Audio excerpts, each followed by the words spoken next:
Kita cukup kaget sekali roadmap pendidikan nasional 2020 sampai 2035 sudah tidak ada lagi agama. Sampai akhirnya dua ormas besar di Indonesia, Muhammadiyah dan Majelis Ulama Indonesia Pusat, bertanya langsung kepada Mendikbud Pak Nadiem Makarim, apakah dengan roadmap pendidikan nasional 2020 sampai 2035, artinya 15 tahun ke depan, ingin menjadikan generasi Indonesia menjadi generasi ateis, komunis? Tidak ada jawaban. Tapi akhirnya ujung-ujungnya muncullah sebuah peraturan pemerintah nomor 57 tahun 2021. Jadi standar pendidikan nasional sudah tidak ada lagi, yaitu mata pelajaran Pancasila dan bahasa Indonesia. Sudah dihapus. Bahkan Dirjen Kemendikbud mengeluarkan Kamus Sejarah Indonesia. Jadi sekarang Kamus Sejarah Indonesia tidak ada lagi tokoh-tokoh Islam seperti Muhammad Natsir, pencetus NKRI, itu sudah tidak ada lagi. Hadratus Syekh Hasyim Asy'ari sudah tidak ada lagi. Kiai Haji Wahid Hasyim dari Nahdlatul Ulama sudah tidak ada lagi. Kiai Haji Mudzakkir dari Muhammadiyah tidak ada lagi. Kiai Haji Agus Salim dari Serikat Islam sudah dihapus. Bahkan Buya Hamka sudah tidak ada lagi.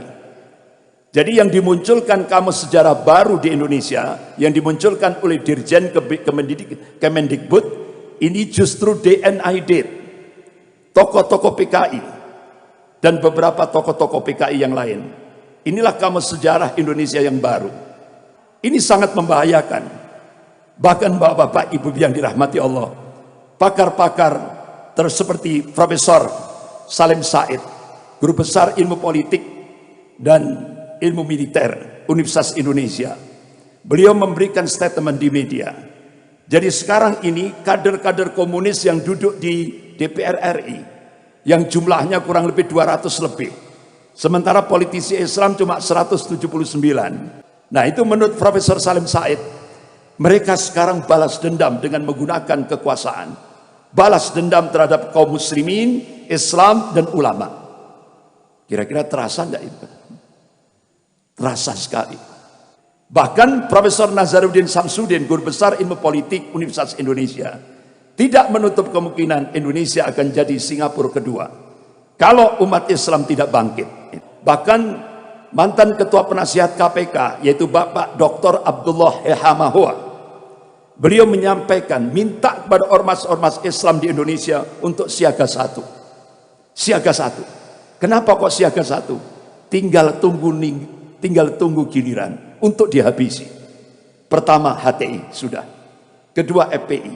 Nah sekarang targetnya Muhammadiyah. Habis itu Majelis Ulama. Bahkan di DPR RI penghapusan, artinya pembubaran Majelis Ulama sangat masif sekali, terutama kader-kader komunis yang ada di DPR RI.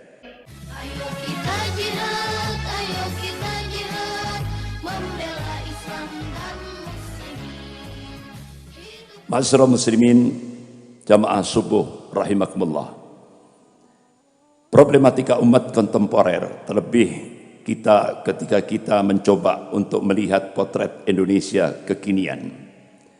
Saat Indonesia berubah kiblat ke Cina, ada dampak, ada implikasi Polisos Hankam. Itu yang disampaikan oleh Staf Panglima TNI, yaitu Bapak Mayor Jenderal Aditya Warmantoha di Masjid Al-Azhar, Jakarta Selatan. Ma'asyiral muslimin, jamaah subuh rahimakumullah. Saat kita melihat Indonesia sekarang ini dalam posisi dilematis, saat bahkan ada sebuah nota diplomatik dengan kode referensi Beijing 1448. Di dalamnya isinya Kementerian Luar Negeri Cina dan Kementerian Luar Negeri Amerika sepakat untuk melakukan akselerasi, yaitu percepatan untuk menjadikan Indonesia menjadi sebuah negara sekuler. Dan ini kebalikan dari apa yang ada di Turki. Kalau di Turki dalam waktu 50 tahun berubah dari sekuler ekstrim menjadi Islami yang digerakkan oleh Presiden Turki Tayyip Erdogan. Bahkan beberapa tokoh-tokoh nasional dari Indonesia, salah satu di antaranya Profesor Didin Hafidudin, Rektor Ibnu Khaldun Bogor, terbang ke Istanbul, Turki, mencoba untuk bertanya langsung kepada Presiden Turki Tayyip Erdogan, apa kiat rahasia untuk merubah Turki dari sekuler ekstrim menjadi Islami. Ternyata ada tiga yang digerakkan oleh Presiden Turki Tayyip Erdogan. Yang pertama, gerakan sholat subuh berjamaah. Kemudian yang kedua, gerakan zakat, infak, dan sedekah. Kemudian yang ketiga, yaitu menyambung silaturahim, membangun silaturahim antara umara dan ulama, antara ormas-ormas Islam, tokoh-tokoh Islam, aktivis-aktivis Islam. Sehingga dalam waktu 50 tahun Turki berubah dari sekuler ekstrim menjadi Islami. Bahkan Turki sangat disegani di seluruh dunia sekarang ini. Beda dari Turki yang dulu. Tapi ketika kita melihat potret Indonesia kekinian, ini kebalikan dari Turki. Dari Islami akan dijadikan menjadi sekuler. Sehingga akhirnya kita bisa melihat perubahan ini tahap demi tahap, terstruktur, sistematis, dan masif. Saat Profesor Yudian Wahyudi diangkat menjadi Ketua Dewan Pembinaan Ideologi Pancasila, dari situlah start awal. Keluarlah sebuah statement, agama musuh terbesar Pancasila. Kalau dulu di Indonesia itu komunisme itu musuh terbesar Pancasila. Tapi sekarang agama itu musuh terbesar Pancasila. Bahkan kalau dulu kita lihat musuh terbesar Pancasila itu adalah PKI dan penista agama. Tapi sekarang yang kita saksikan justru penista agama dilindungi oleh negara dan digaji oleh negara. Sebagaimana yang kita saksikan mulai dari Ade Armando, Abu Janda, Denny Sirgar, dan beberapa yang lain. Bahkan Majelis Ulama Indonesia Pusat berkirim surat ke Bareskrim Mabes Polri untuk menangkap Ade Armando. Karena apa? Dia dengan terang-terangan melecehkan Allah, melecehkan Rasulullah, melecehkan Al-Quran, melecehkan Islam, melecehkan ulama. Itu sudah berapa tahun sampai sekarang tidak digubris gitu. Bahkan Ade Armando sampai sekarang dilindungi oleh negara, digaji oleh negara. Nah inilah yang terjadi, belum lagi yang lain-lain.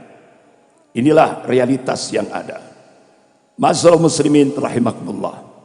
Bahkan statement terakhir Profesor Yudian Wahyudi sebagai Ketua Dewan Pembinaan Ideologi Pancasila, dia minta kepada seluruh umat Islam se-Indonesia untuk bergeser dari ketaatan pada kitab suci menjadi ketaatan kepada konstitusi. Artinya apa? Umat Islam di Indonesia ini diminta untuk mencampakkan Al-Quran dan As-Sunnah. Jadi taat kepada konstitusi ciptaan manusia. Itulah statement yang terakhir dari Profesor Yudian Wahyudi sebagai Ketua Dewan Pembinaan Ideologi Pancasila.